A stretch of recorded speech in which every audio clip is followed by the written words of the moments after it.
The media industry tolerates terrible behaviour towards women. That's according to the boss of Channel 4. Alex Mahon made the comment in the wake of a newly resurfaced clip from Russell Brand's BBC radio show in which he engages a 15-year-old listener in a sexually suggestive conversation. You are 16 years of age. Gonna be in February, but I want ideas. I suppose you're 16, you can't really drink booze yet, or any drugs, because that's illegal. 16, right, now you will be legally allowed to have sexual partners. Now, I think you should theme the party around legal sex. Why don't you have it themed around vampires? Because I suppose what you really want to do is heighten the mood of, like, you're 16, you're still essentially a child, but you're coming of age. I think you want to heighten the mood of danger. Wow, so he's talking to a 15-year-old there. This has been shared online after the comedian was accused of sexual assault, rape and coercion, allegations that he has strenuously denied. Joining me live is Dr. Soham, forensic psychiatrist and media commentator. Hello there, so good to have you on the programme. I mean, I'd like your overview, really, of the Russell Brand story, the way that it's broken, the response to it, and it's been enormously varied, hasn't it, in a hugely broad sweep, from people being utterly horrified and people staunchly defending Brand and saying this is all part of a conspiracy to bring the comedian down. Yeah, absolutely. Thank you for having me on, Vanessa. I suppose something that I find quite interesting is the fact that it's really polarizing people.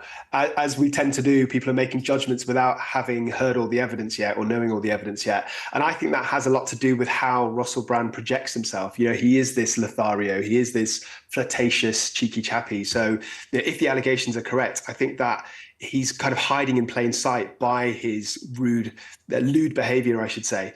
Plus, the other thing is that in his kind of height of fame, he was known as somebody who was very sexualized as an individual. He put himself across as somebody that had access to sex, had lots of fans, had lots of girls that were interested in him.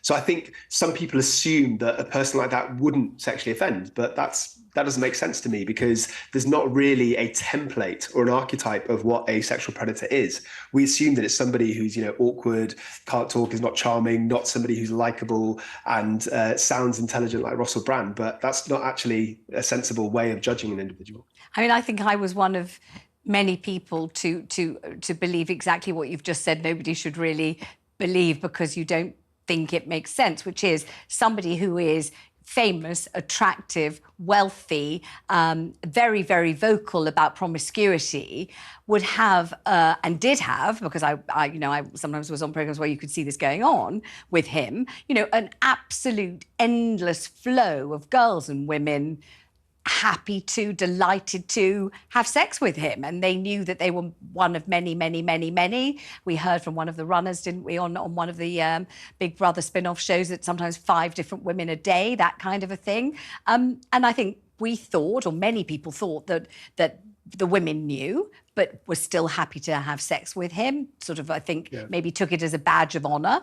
And therefore there would be, in inverted commas, and I now realise how wrong this is, but no need for him to be a predator and no need for any kind of coercion, physical or mental, because he had such an endless supply. Now, we know that he denies all the allegations. We should state that. But you're saying it really doesn't matter whether women are happy to sleep with you and they're an abundant supply. It doesn't rule out the possibility of being a predator. Yeah, absolutely. And another case that immediately jumps to my mind is R. Kelly, right? So he is all those things that you just described. He was, you know, had numerous sexual conquests, but he did prey on vulnerable young women. And I do wonder whether that's just coincidence, or where you have these kind of people that are narcissistic, that have access to many sexual partners, whether they feel entitled. So from their perspective, and I'm not in any way excusing this kind of behavior, I'm just saying from their perspective, they're not used to women saying no, so they don't take it seriously. Somebody said that to me today, that was there a possibility that somebody so much of a Casanova, so incredibly successful with women, simply wouldn't believe a woman wouldn't want to, when the vast majority of women did want to. So maybe that's something to consider. I wonder, though, from your perspective, what you make of the fact that so many people laughed at what he said at the time and continue to laugh at what he said. But when you watch it back, it appears, sordid and violent and incredibly misogynistic and very often not very funny. In fact, not funny at all. There are no kind of hilarious punchlines, one-liners. There's just an incredibly shocking quality about it. And yet he's been a huge, vast international success. So what would you say is happening there when people laugh at something which, when you look at it, doesn't seem funny?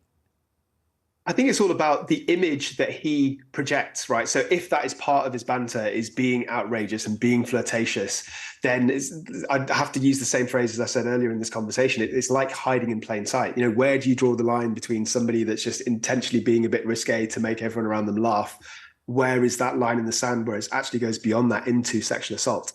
And again, another case that jumps out to me is Jimmy Savile. So he did exactly that, right? He was also seen as a cheeky chappy who was sometimes a little bit outlandish in some of the comments he made to women, and he would hug them when in actual fact he was groping them. And because it was part of his natural character that he portrayed, it was seen as acceptable.